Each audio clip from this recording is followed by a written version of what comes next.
Representing Indiana University in the 2013 NCAA Central Regional would be probably in the one spot would be Elizabeth Tong. You know, ET had a great year. She won 3 times. She's really coming into her own here in college golf, and I'm expecting a great event from her.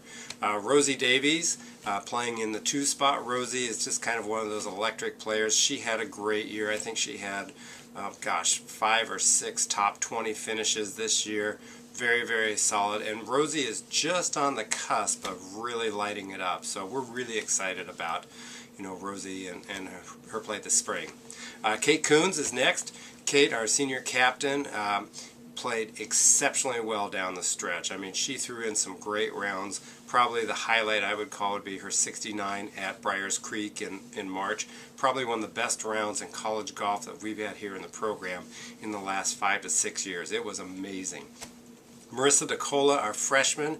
Marissa really stepped up big at the Big Tens. I mean, she posted 2 great numbers, and Marissa is just one of those dogged competitors who just never gives up, and she's really learning what it takes to play at the highest level, and I think you're going to see a great, not only Central Regional from her, but extended great play throughout the rest of her career.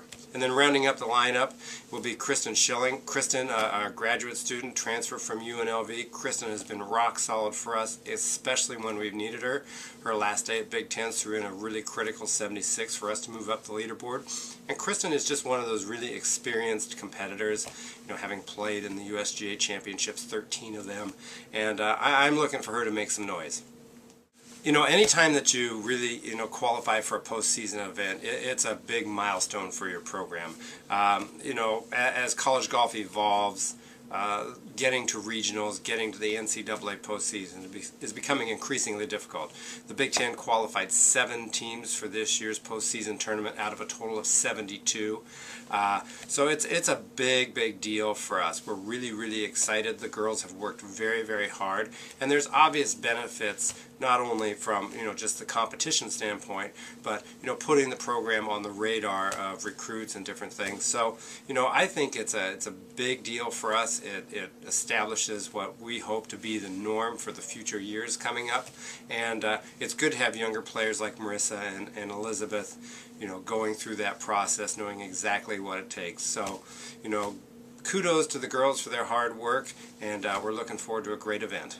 Well, you know, regionals, when you get to postseason, it's a great accomplishment, and each region is very talented.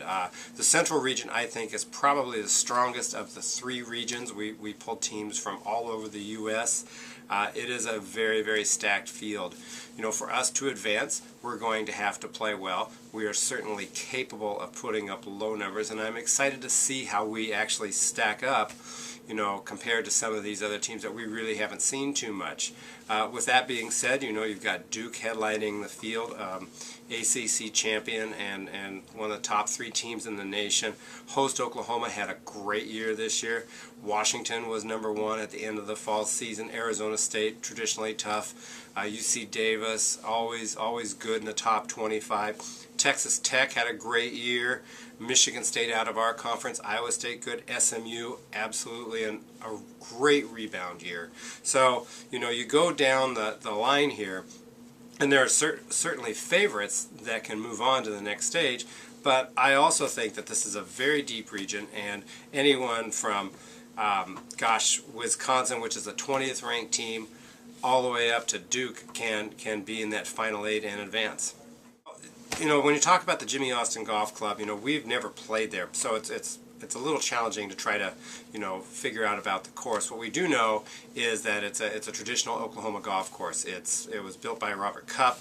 Robert Cup design has very well bunkered. He does a great job with the terrain. So what you're going to see is a championship venue.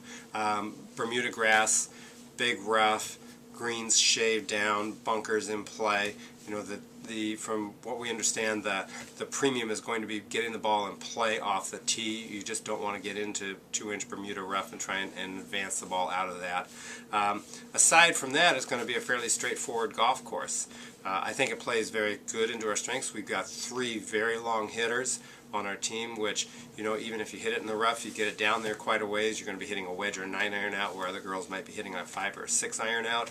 So I think the course sets up for us extremely well in terms of the length as well as the fairway width, because, you know, our team averages about 76% in the fairway off the tee, and that's a great stat. So if we have long hitters that can get the ball in play, we're going to be in good position.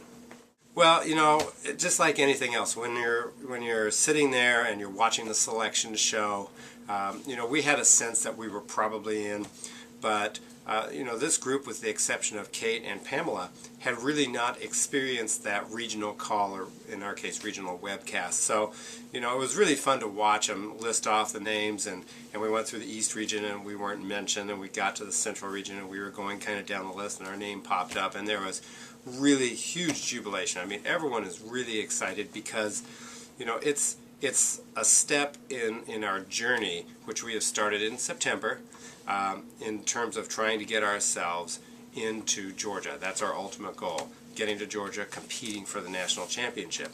And all those days of, you know, 6:30 workouts and practice in the rain and all that stuff, you know, is certainly worth it when you're sitting there and watching your name go up on the board to compete in NCAA postseason. For the girls, it means that they accomplished what they set out to do at this stage. So they're excited, they're working hard, they know they've got a challenge in front of them, but I think they're embracing the challenge and looking forward to it, and ready to tee it up against some of the nation's best.